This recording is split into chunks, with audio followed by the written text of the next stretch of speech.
noite, pessoal. Olá, boa noite para quem está entrando aqui para a nossa live rápida, um resuminho bem rápido. Hoje o tema da live será apendicite aguda. Vou esperar uns instantinhos só para o pessoal entrar e vamos começar a falar sobre apendicite, que já caiu também na prova prática, né? É um tema bem importante que pode ser cobrado de novo, né? Apendicite aguda, ele é um diagnóstico clínico, né? Que entra dentro de uma síndrome do abdômen agudo inflamatório, certo?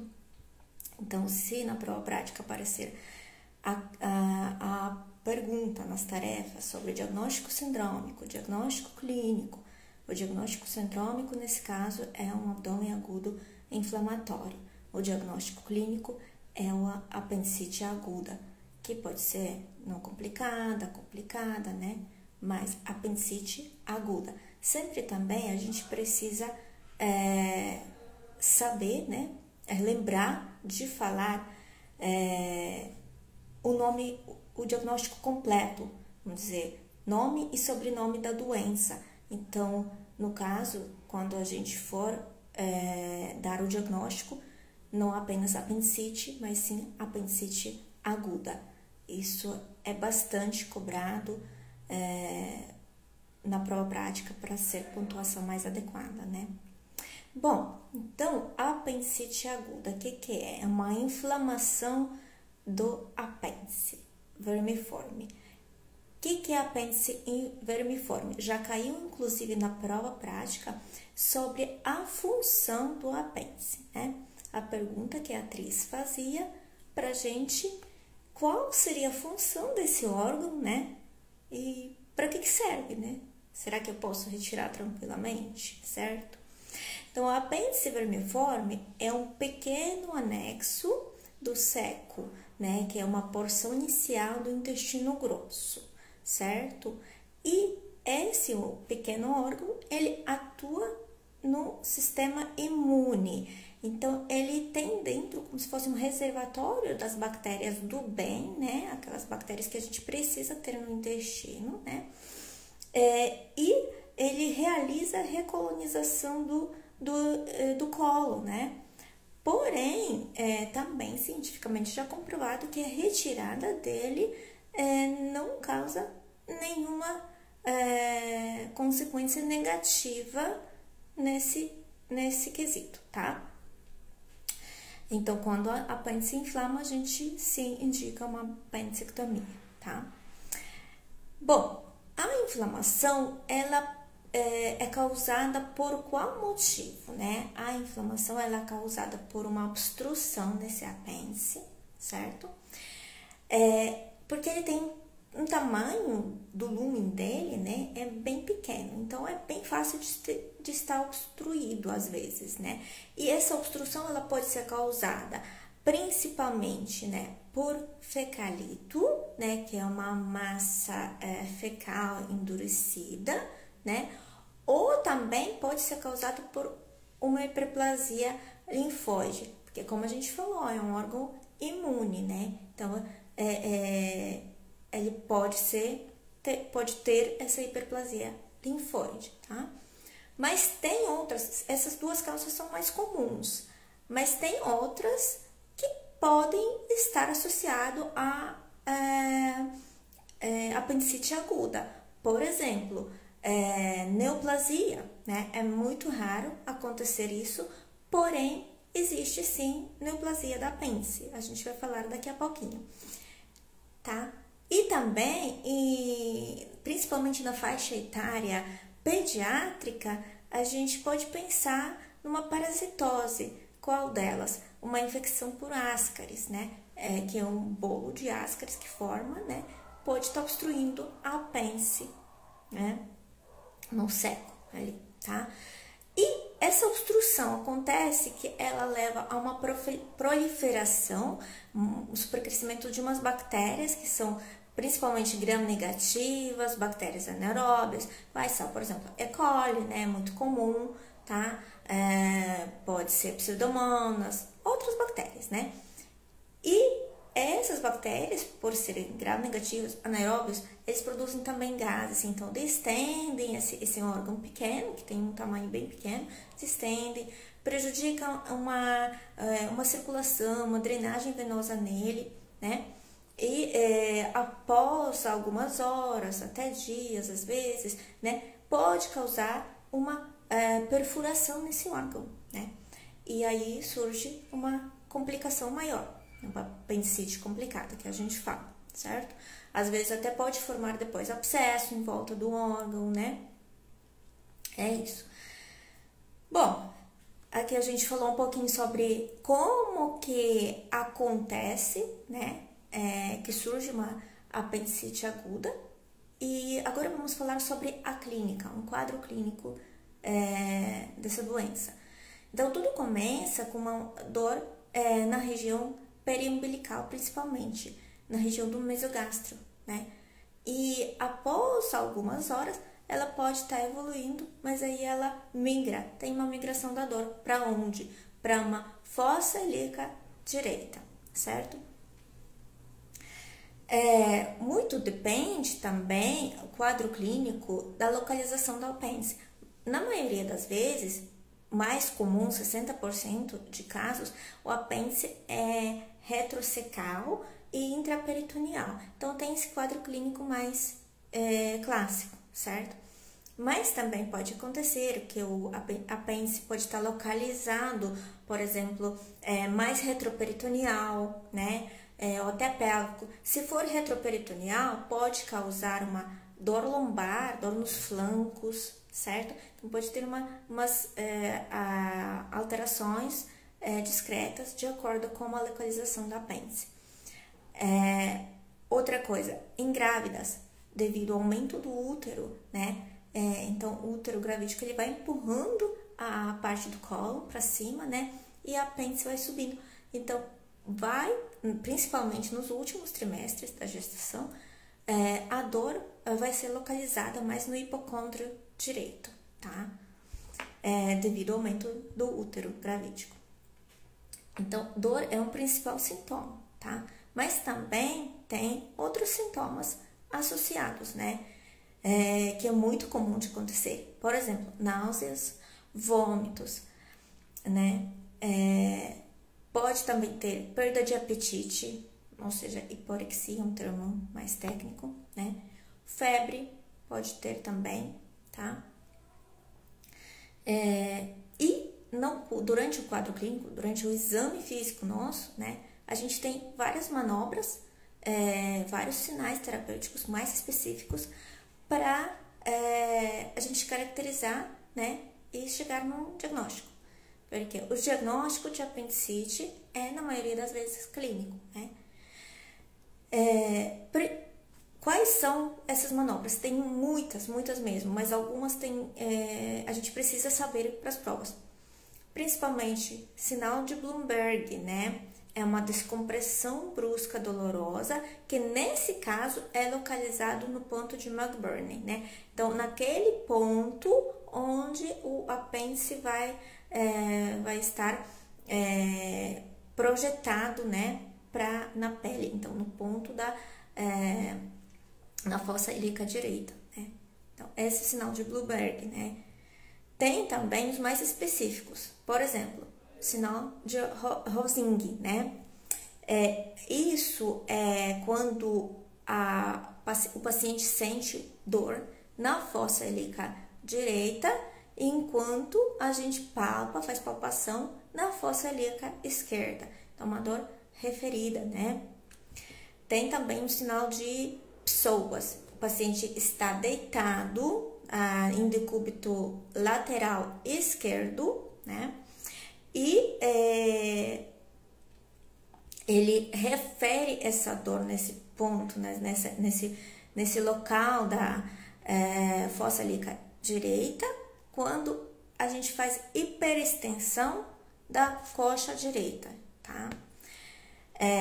Tem também sinal de obturador, por exemplo, dor abdominal, rotação interna da coxa direita, sinal de Dunphy, que é uma dor em fossa ilíaca direita ao paciente simular uma tosse, né?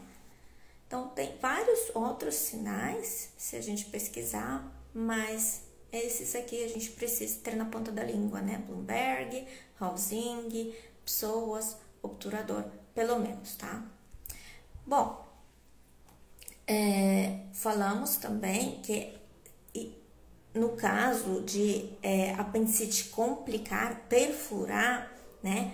Vai ter sinais de peritonite difusa, né? Aquele abdômen em tábua, né? Rigidez da parede abdominal, certo? Taquicardia, né? Várias alterações também sistêmicas, né?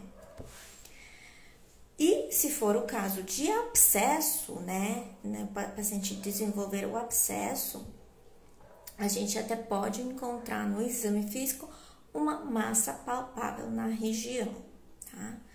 Então, o diagnóstico de apendicite aguda é essencialmente clínico, tá? E a gente tem uma escala, um score de Alvarado, que chama, para a gente fazer esse diagnóstico, né? Saber distinguir alto risco ou baixo risco de ser uma apendicite. O que entra nessa escala de Alvarado? Temos 3 sintomas que entram ali, entre eles migração da dor, então aquela migração que vem, que a dor inicia na parte periumbilical e passa depois de algumas horas para fossa ilíaca direita. Então, esse sintoma ele vai pontuar um ponto. Tem também anorexia, né? Perda de apetite também pontua um ponto.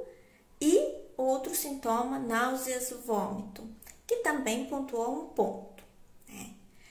Depois a gente vai para os sinais, que é por exemplo, que temos também 3 sinais. Um deles, defesa em quadrante inferior direito, pontua 2 pontos. Dor à descompressão brusca, tá? Que é aquele sinal de Bloomberg, 1 ponto. E febre, 1 ponto também. Então, primeiro a gente falou sobre sintomas, aquilo que o paciente refere subjetivamente pra gente, e agora a gente falou dos sinais achados do exame físico. E temos também dentro do score de Alvarado achados laboratoriais que entram. Então, a gente vai pedir um hemograma para auxiliar, né, ao chegar ao diagnóstico, a uma conclusão diagnóstica, nesse caso, né? E se a gente tiver leucocitose nesse hemograma, a gente atribui mais um ponto.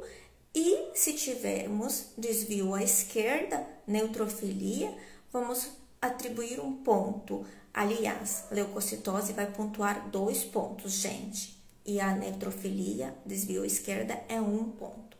Então, de todo esse score de Alvarado, né, a maioria dos achados são 1 ponto. Mas o que vai pontuar 2 pontos é a defesa em quadrante inferior direito e o leucocitose, tá? Então, o total do score chega nos 10, tá? Mas, aí a gente vê, se score de Alvarado no paciente deu de 0 a 3, né? Então, pouco provável que seja uma apendicite aguda, tá? Então, nesse caso, a gente tem que ver um outro diagnóstico, né? Agora, se o score de Alvarado deu 7 para cima, de 7 a 10, é alta chance de ser uma apendicite. Então, a gente fecha o diagnóstico e vai para a nossa conduta, que é uma conduta resolutiva, é uma cirurgia, né? Praticamente, certo? Mas temos também as opções de ficar nesse meio termo, quando pontuação está 4, 5 ou 6. O que fazemos nesse caso? Aqui que entra para auxiliar os exames de imagem. E a gente pode solicitar ultrassonografia de abdômen. A gente tem também a opção de solicitar tomografia computadorizada com contraste, tá? Esses são dois principais exames. Tem a opção também ressonância, né? Mas já entra um pouco mais diferente. Agora, o que a gente encontra nesses exames? Basicamente, o tamanho do apêndice. Então, sempre vai ser um apêndice mais inflamado, então ele vai ser tamanho, o diâmetro dele vai ser mais aumentado, certo? Maior que 7 milímetros. Alguns fontes falam 6, então 6, 7 milímetros. Maior que isso, então sim tem uma inflamação do apêndice. Mas também a gente pode encontrar, principalmente na tomografia computadorizada com contraste, outros achados aí que indicam, né, um pouco sobre essa inflamação, que, por exemplo, o espessamento do apêndice, uma lesão em alvo, que é quando a gente vê pelo corte, para ver pelo diâmetro, pelo corte do diâmetro do apêndice, borramento de gordura também periapendicular, certo?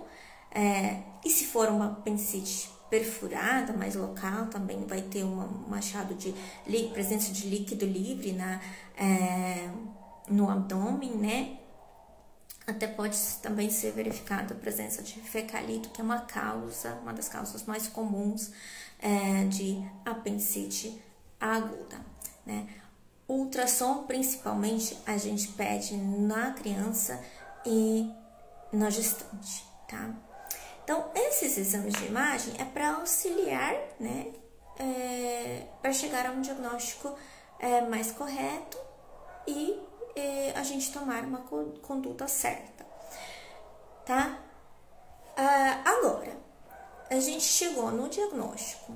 O que também pode estar cobrado na prova, que hoje em dia o INEP gosta muito, são diagnósticos diferenciais, né? Então, tem uma variedade que a gente precisa pensar, mas principalmente pensar pelo menos nos 3 grandes grupos, né? Diagnóstico diferencial. Quando a gente tem apendicite aguda. Então, grupo de doenças intestinais, e aqui a gente pode colocar uma diverticulite, uma doença de Crohn, uma linfadenite mesentérica.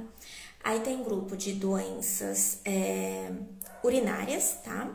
Do trato urinário, por exemplo, pielonefrite, cólica renal, até infecção de trato urinário, tá?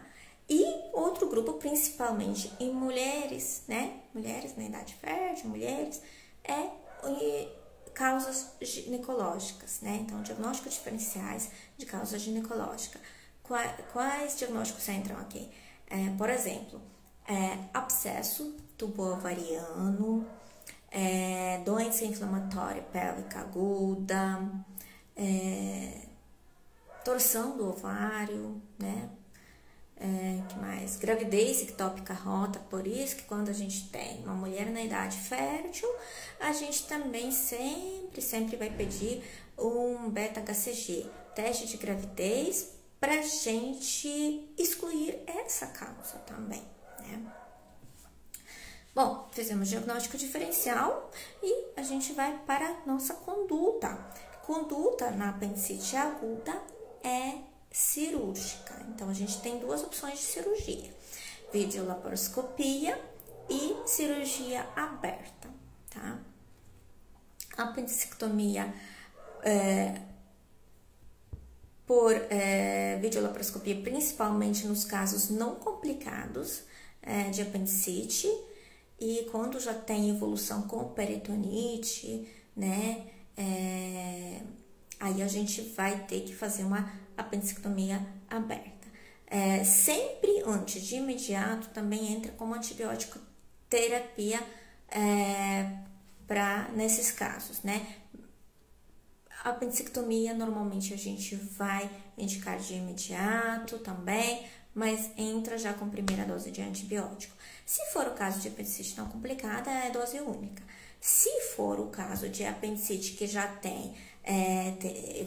evoluindo com sepsis, com peritonite, a gente continua a antibiótico terapia por 4 a 7 dias após a cirurgia, tá? Atentando também que caso de paciente instável, a primeira conduta antes de ir para o centro cirúrgico também é estabilização do nosso paciente. Então, hidratação adequada, né, endovenosa, acessos periféricos, hidratação adequada, estabilização em questão de distúrbios eletrolíticos e ácido básicos, né.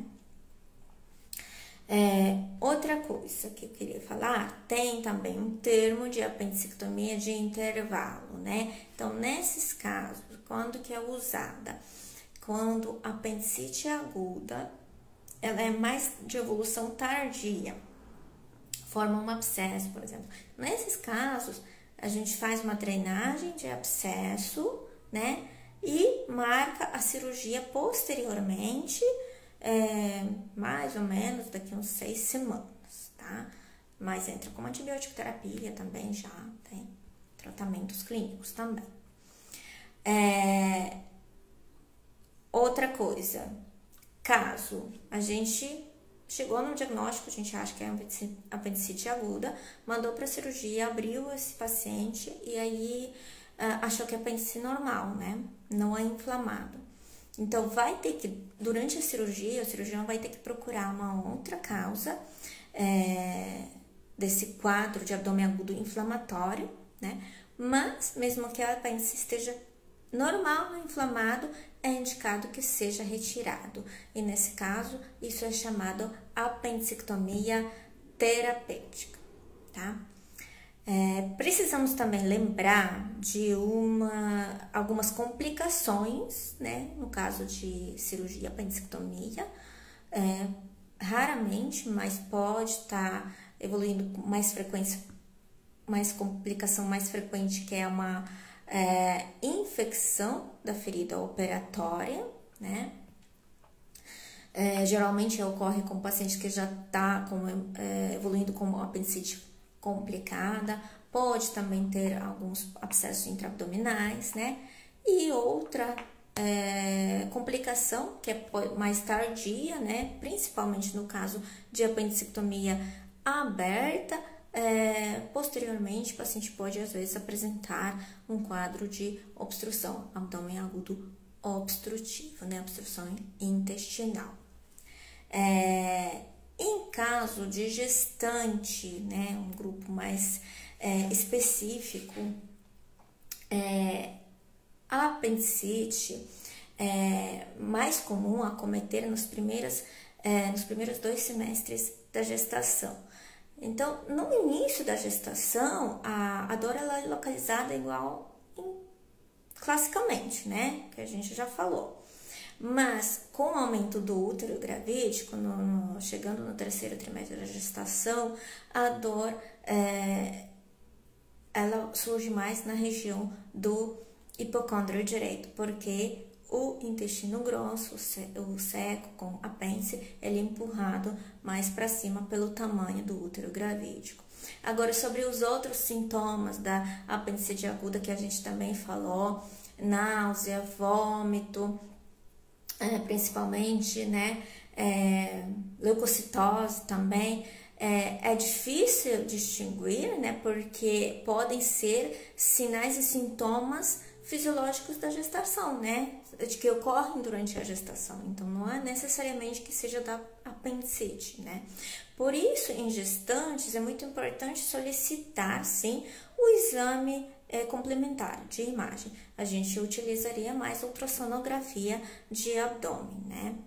Mas também pode ser solicitado uma ressonância magnética, tomografia, sem contraste, nesse caso. E o tratamento é igual a todos, né? É uma apendicectomia o mais rápido possível, porque se evoluir com perfuração, aí tem os riscos muito maiores, que inclusive para o bebê pode causar até morte fetal, perda fetal, né? E acelerar o trabalho de parto, né? Bom, basicamente isso que eu queria falar com vocês hoje sobre apendicite aguda. A gente conseguiu abordar o tema praticamente por completo, né? Eu acho, né? Revisar por completo esse tema aqui. Agradeço a todos que estão aqui na nossa live hoje, né? E aguardo vocês na próxima segunda-feira com os nossos próximos temas, tá? Boa sorte nos estudos para todos vocês, né? Um beijo no coração de cada um.